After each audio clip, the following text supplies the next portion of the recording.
আমরা সবাই জানি গত কয়েক মাস যাবতই বিশেষ করে ওই টুকাইদের দল এনসিপি আওয়ামী লীগ নিষিদ্ধের দাবিতে বড়ই সোচ্চার। তারা আওয়ামী লীগকে নিষিদ্ধ করতে চায়, আওয়ামী লীগকে এই দেশে রাজনীতি করতে দিবে না। এদের কথা শুনলে হাসি পায় আসলে। যে দেশটির জন্মের সাথে আওয়ামী লীগের হৃদয়ের সম্পর্ক ওতপ্রোতভাবে জড়িত, যার নেতৃত্বে এই দেশটি স্বাধীন হয়েছে, যে দলটি একটিমাত্র দল যেটি তৃণমূল থেকে জনগণের মেহনতি মানুষের মাঝ থেকে গড়ে উঠেছে, যার আওয়ামী লীগের দেশের সর্ববৃহৎ একটি রাজনৈতিক দল, প্রায় 40% বেশি মানুষ আওয়ামী লীগের ভোটার রয়েছে, 50-এর কাছাকাছি তো হবে। বিশেষ করে গত 15 বছরের উন্নয়নে আওয়ামী লীগের প্রতি মানুষের, এবং কম্পেয়ার যদি করেন গত 15 বছরের শাসনামল এবং গত 8-9 মাসের শাসনামল কম্পেয়ার করে মানুষ, এবং বিএনপি শাসনামল কম্পেয়ার করে মানুষ, কিন্তু আওয়ামী লীগটি আরো তীব্রভাবে ঝুঁকছে। আওয়ামী লীগ দিয়ে নিষিদ্ধ করবে এরকম শক্তি কি কারো আছে? সম্ভব? আওয়ামী লীগকে বাদ দিয়ে কি একটি অংশগ্রহণ নির্বাচন বিশ্বের কাছে গ্রহণযোগ্য হবে? এই বিশ্বটাকে আমি গুরুত্ব দিলাম, কারণ এই মুহূর্তে বাংলাদেশের রাজনীতি, দুনিয়ার বিশেষ করে সাউথ এশিয়ার রাজনীতি নিয়ন্ত্রণ যে করছে সেই আমেরিকা এবং ভারত। আমি চায়নাকে এখানে হিসাব আনতে চাই না। আমেরিকা এবং ভারত সম্মিলিতভাবে যারা নিয়ন্ত্রণ করছে, তারাও জানে তারা আওয়ামী লীগকে বাদ দিয়ে নির্বাচন কোন অবস্থায় মেনে নেবে না, সেটা গ্রহণযোগ্য নির্বাচন হবে না। আওয়ামী লীগ যতবার চেয়েছে নির্বাচন প্রতিরোধ করেছে। আওয়ামী লীগ 96 সালে 15 এপ্রিল নির্বাচন প্রতিরোধ করেছে। আওয়ামী লীগ 111 সময় নির্বাচন প্রতিরোধ করেছে। তখন নির্বাচন যে প্রস্তুতি নিয়েছিল তৎকালীন ইয়াজউদ্দিন সরকার। আওয়ামী লীগ চাইলে নির্বাচন প্রতিরোধ করতে পারে। 1 2 নম্বর হচ্ছে বিশ্বের অন্যান্য গণতান্ত্রিক বিশ্ব যারা, যুক্তরাজ্য এবং জাতিসংঘ পর্যন্ত বলে দিয়েছে আওয়ামী লীগে বাদ নিষিদ্ধ করা যাবে না। সবকিছু মিলে, এবং এই বেঈমান ভণ্ড ইউনূসও বারবার বলছে যে আওয়ামী লীগকে নিষিদ্ধ করার কোনো পরিকল্পনা এই সরকারের নেই। আর ভারত তো বলেই দিয়েছে। সেই ক্ষেত্রে আওয়ামী লীগ নিষিদ্ধ করার দুঃসাহস এবং স্লোগান তোলা, এটা একটা হাস্যকর বিষয়। আসলে সস্তা জনপ্রিয়তা অর্জনের একটি মাধ্যম।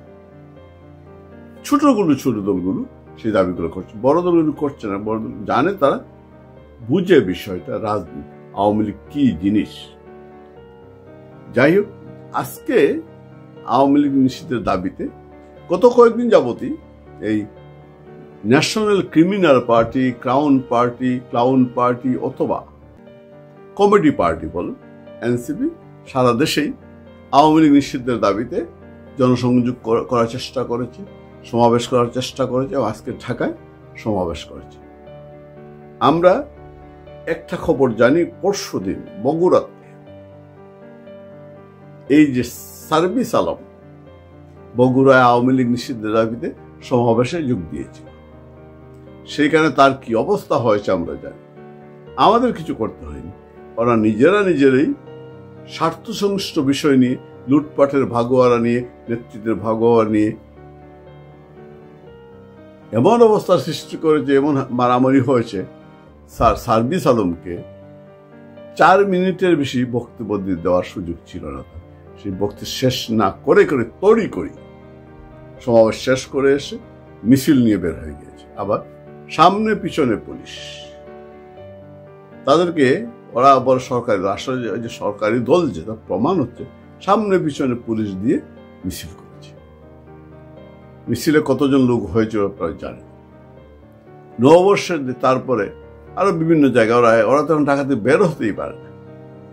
1-2 বার চেষ্টা করেছে বের হওয়ার, কিন্তু যেখানেই যায় সেখানে গণধুলাই খায়। হয় নিজেদের লোকজন দেয় নতবা পাবলিক দেয়। তাই এখন আর ঢাকার বাইরে যায়, ঢাকার বাইরে গেলেই গণতোলে, পুলিশও আটকাইতে পারে, আর্মিও আটকাইতে পারে, কোনো কোনো জায়গায় আর্মিও দেয়। আর লুটপাটের কাহিনী তো আমাদের জানাই আছে। সুতরাং আজকে তারা ঢাকায় একটি সমাবেশ করেছিল। আমি বিভিন্ন পত্রিকা দেখলাম, পত্রিকা একটি মাত্র পত্রিকা যেখানে কৌশল করে ছবি তুলেছে যাতে মনে হয় একটা বিশাল মিটিং হয়েছে। আসলে যতটুকু জানতে পেরেছি, যতটুকু বুঝতে পেরেছি, ওইখানে হাজার খানেকের বেশি হয়তো মানুষ হবে না, বড় জোর 2000 মানুষ হতে পারে। কিন্তু ছবি দেখা যাবে বিশাল একটা বিরাট মিছিল হয়েছে। সেখানে ছবি তো বোঝা যাবে, যদি বড় জোর ছবি অনুযায়ী বলা যেতে পারে 2000-এর বেশি না।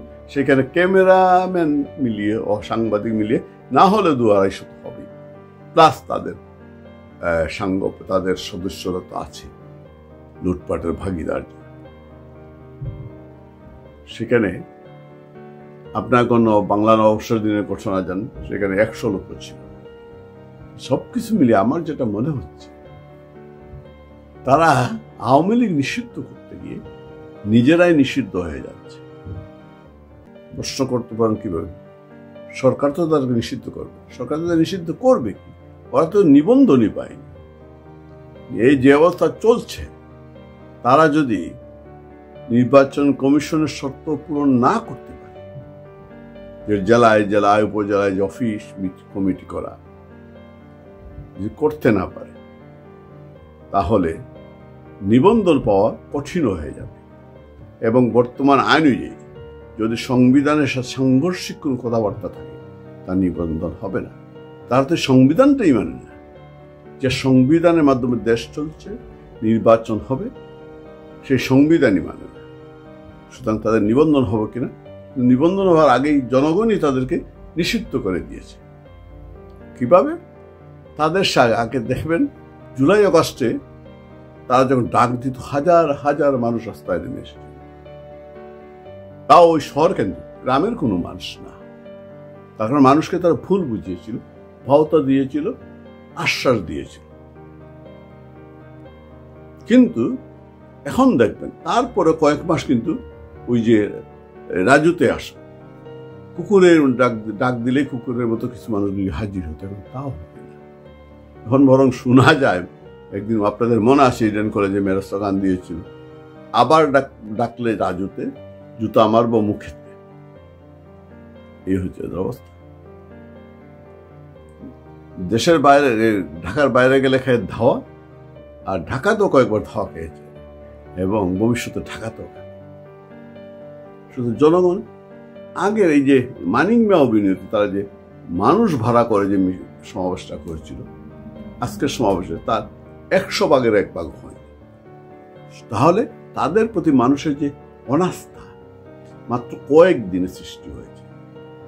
আমার ধারণা আরো কয়েক মাস গেলে ওরা নিজেরাই নিজেদের বিলুপ্তি ঘোষণা করবে, যেভাবে বৈষম্য বিরোধী ছাত্র আন্দোলনকে বিলুপ্ত ঘোষণা করেছে, যেভাবে নাগরিক কমিটিকে বিলুপ্ত ঘোষণা করে নাগরিক পার্টি করেছে, সেইভাবে তারা নিজেদেরকে বিলুপ্ত করবে। কারণ ইতিমধ্যে তাদের বিভিন্ন জায়গায় তাদের দলের লোকজন তাদেরকে ছেড়ে চলে যাচ্ছে। কিছুদিন আগে দেখলাম তাদের কেন্দ্রীয় নেত্রী উমামা সম্পর্ক করেছে, আর অনেকই। কারণ যে দলের কোন ভবিষ্যৎ, যে দল জনগণ ইতিমধ্যেই ঘৃণা করে ছুড়ে দিয়েছে, ফেলে দিয়েছে, অনাস্থা প্রকাশ করেছে, সেই দল অচিরে নিঃশেষ হয়ে যাবে।